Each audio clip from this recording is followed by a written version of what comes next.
2023 God o Bridoleno ne bio Luction Dlia Garia Meghan, Soga I Gertsijini Sussex Goy. Neprativ Eto Bile Achan Tiashali God Dlia Nick, Pony Nudat and Razokarovani. The Kants 2022 Goda Onai Vipastili Svoi, Scandalni Serial na Netflix, Kotori Paverchia Massavoy, Kritik I Nasmishkam. Kochia Reputatia Peri Pushatnalas, no esh indi biolopolnostiu razrshina. Anako Vayanver 2023 Goda Vishla Nege, Gary Zapasnoi. Kotoraya Nanesla Sokrishatelni, Udar Po Ik Imichu. Ita nega okoncha elno, prevertila princev, posmashish, demonstraria ego izbolovenost, and iblagodarnost. Syria interview Gariv Pottershku Niji Tolko Yuzhugubila Situatsiu. Zastiviv ego vigliedet polnim duracom. Meghan ito vrimia držalis vitini, starayas distant saravatsia ad kritiki. Obershavshizia namusha. Ona popitalis autolit svoi brenda at scandal nogo imidja Gary, to I prodals hala delat, ves ostashizia god. Dashiteki otorvani at real nosti ludi, kat Garia Meghan, nim mogat otritsat svoim nova chislani provali, the 2023 Godu. Ito nastolko ochividno. Kto dasha im prekoditsia eto prisnet. Now, of course, they're not blaming themselves for their failures, they're still blaming the royal family. But I suspect if Harry ever gets around to writing another autobiography for Penguin Random House, he probably will mention that 2023 was an absolute disaster for himself and Meghan. Even though Harry's book Spare was the fastest-selling non-fiction work ever, I wouldn't really say it was a resounding success. The interviews he did were ridiculous. As Alexander Larman writes in The Spectator, the interviews alternated between defensive, irritable, and unpleasant. Harry's book Spare was the fastest-selling non-fiction work ever, unduly arrogant. But that was just the beginning of the year for Harry and Meghan, and things got a lot worse over the course of the year. In his court case, Harry certainly didn't win. I think he lost more than he won in that one, even though people are calling it a victory. And then he and Meghan were described as the biggest losers in Hollywood by The Hollywood Reporter. And then, of course, there was that video clip of the endeavors of Archewell over the past 12 months that people made an absolute mockery of, because it was such a stupid video. I mean, it was fun that the video clip came out at the same time the tax documents that Archewell filed came out. We know Archewell lost money. We know Archewell did diddly squat in 2023. But Harry and Meghan are still going to try to make it seem otherwise. So in this article on Meghan and Harry and The Spectator, Larman writes, if one was to be generous, you might feel sorry for Harry and Meghan. A strange emotion granted to bear towards two fabulously wealthy people who lead a life of privilege and luxury that most people could not even begin to conceive. Yet, ever since their quasi-abdication from the royal family in early 2020, an event that would have been the year's most talked about occurrence, had it not been then wholly overshadowed by the pandemic, there is a sense that they are both desperately peddling anything they can in a bid to remain both relevant and a global brand.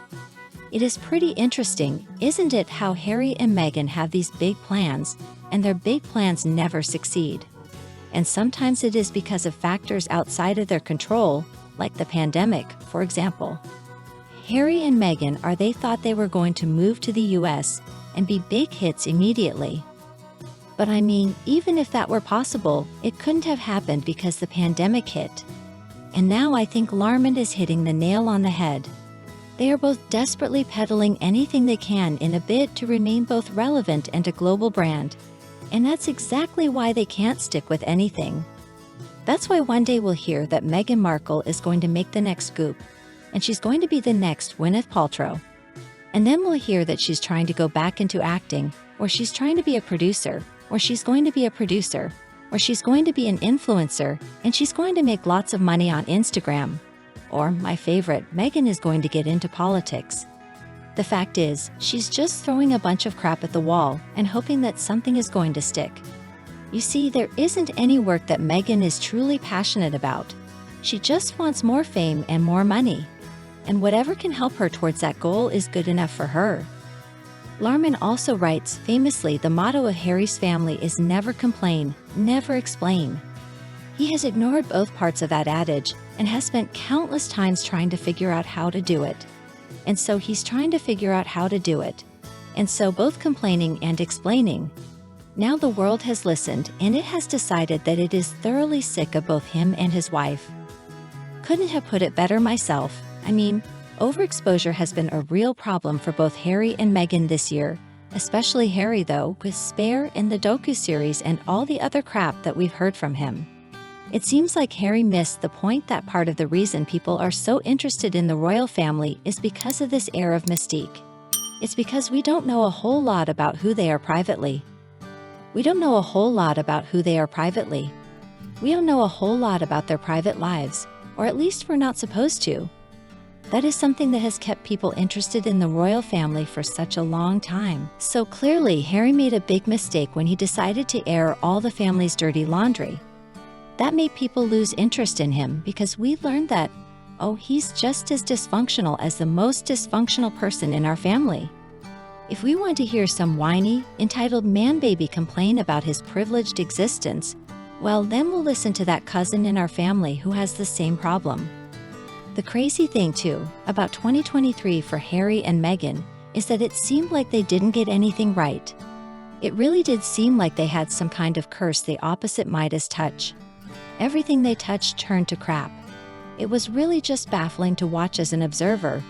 It was almost like it was some kind of big joke, and at the end of the year they were going to say, "Gotcha," but they didn't. We kept asking ourselves, how can two people be so lacking in self-awareness? How can two people be so thick? But clearly they can, and they are. Larman writes, there have been countless missteps. This suggests that Harry and Meghan are in desperate need either of better advisors or of actually listening to the people who they presumably pay handsomely for their counsel. The much ballyhooed Netflix series in which they spoke their highly selective version of their truth last year was an embarrassing and costly flop, and meant that Harry's actually far better documentary on the Invictus Games this year was all but ignored.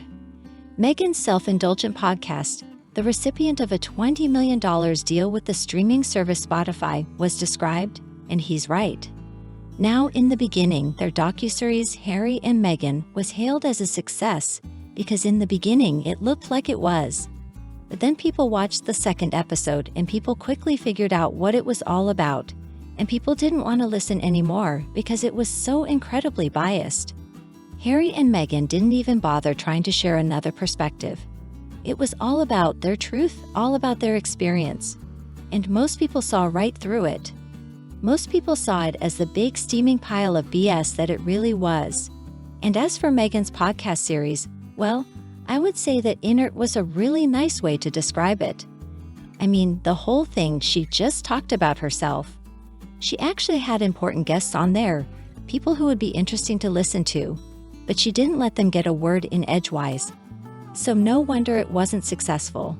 No wonder Spotify canceled their project, and that was also the best they could come up with. Couldn't come up with anything that would work, and that was Meghan's big idea that, again, was an absolute flop. According to Larman, the rot had already sat in when they were mercilessly mocked in a February episode of South Park as the dumb prince and his stupid wife. Nothing has happened since to restore their dignity or the reputation that the pair seemed to crave, end quote. And not only that, but then they were lampooned on Family Guy. Chris Rock took a swipe at them too. I mean, comedians have had a great time making fun of Harry and Meghan. And I understand why. The jokes write themselves. The two of them just really are so absurd, so over the top.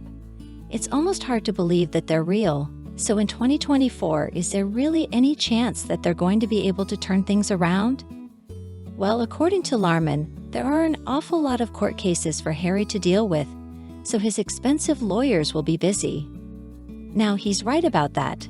But is that going to actually help Harry? Is that going to bring him peace? No, he has started this, and he's going to this war against the media, but he's going to be the loser.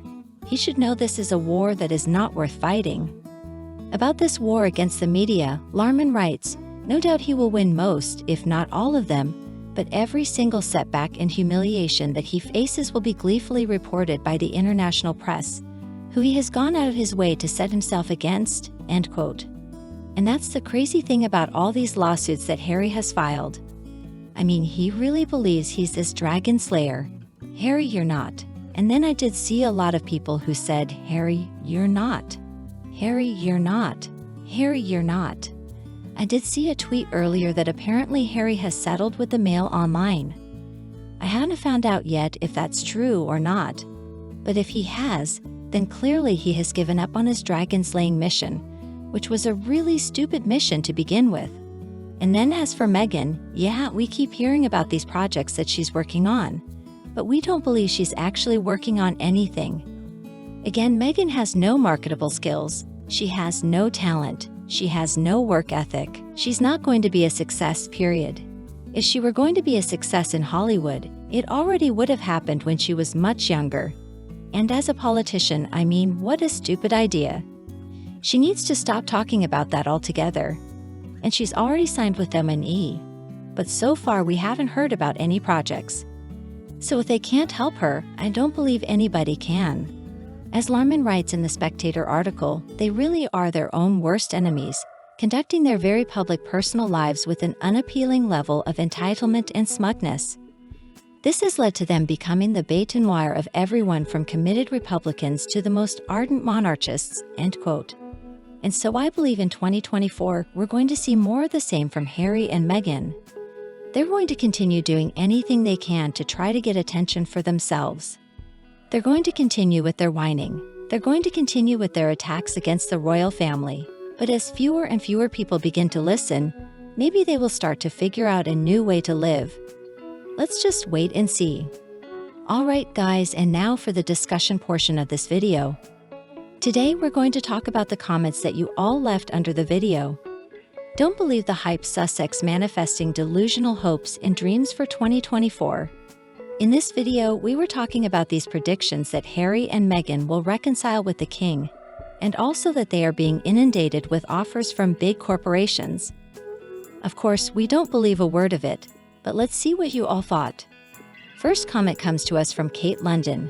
Kate says, I think the best thing Meghan Markle and Harry could do to have a successful year in 2024 at all. They are massively overexposed, and the public is beyond sick of them, even if they were talented and hardworking and likable. If the people are tired of you, everything you do is doomed to fail in the public eye. They remind me of the woman who has a boyfriend who is bored of her, and she just keeps doing stunts to get his attention. Has that ever worked in the history of the world? You have to let him miss you. Same with the public and the Harkles. Let us miss you. Yeah, right. Kate, I agree with you wholeheartedly. I think the best thing for them to do would be to shut up and lay low, but you know they're not going to do that. They're going to keep on putting themselves out there, thinking that this time it's going to be different. This time we're finally going to love them, but no, we're never going to love them because they are a couple of nasty people. The next comment comes to us from Valerie Meldrum. Valerie says, Harry has made a total and utter mess of his life thanks to Markle, drugs, and a delusional mindset. I just wish he would ditch the witch, come clean on the kids, and come home to intensive and prolonged therapy. I dread what the outcome for him is going to be if he keeps on this path. Valerie, you are making a very good point, and I say this all the time. I think the royal family is worried about Harry, and if they're not, well, they should be. Is Meghan worried about Harry? Well, of course not.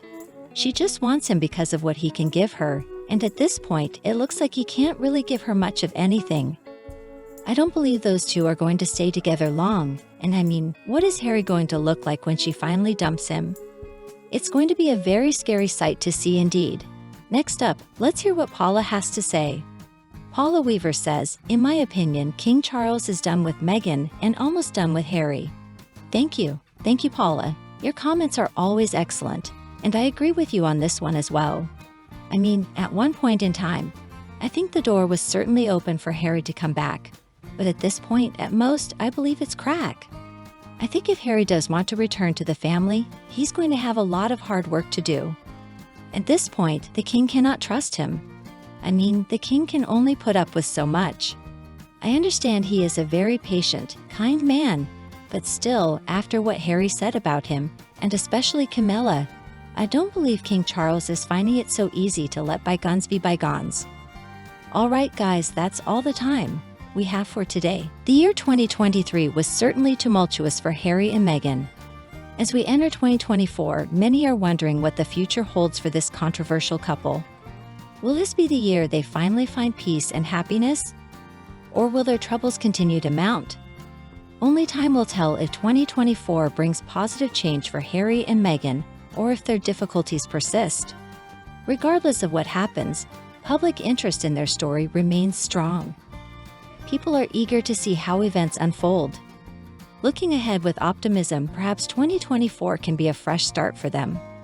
With self-reflection and grace, they may yet redeem themselves in the public eye. Or they may choose to withdraw from the spotlight entirely. In any case, I wish them well. Life often brings both joy and sorrow, for royals and commoners alike. Any of us can stumble. What matters most is how we learn and grow from our mistakes. Though their path is unclear, my hope is that 2024 will be a year of healing and renewal for Harry and Meghan.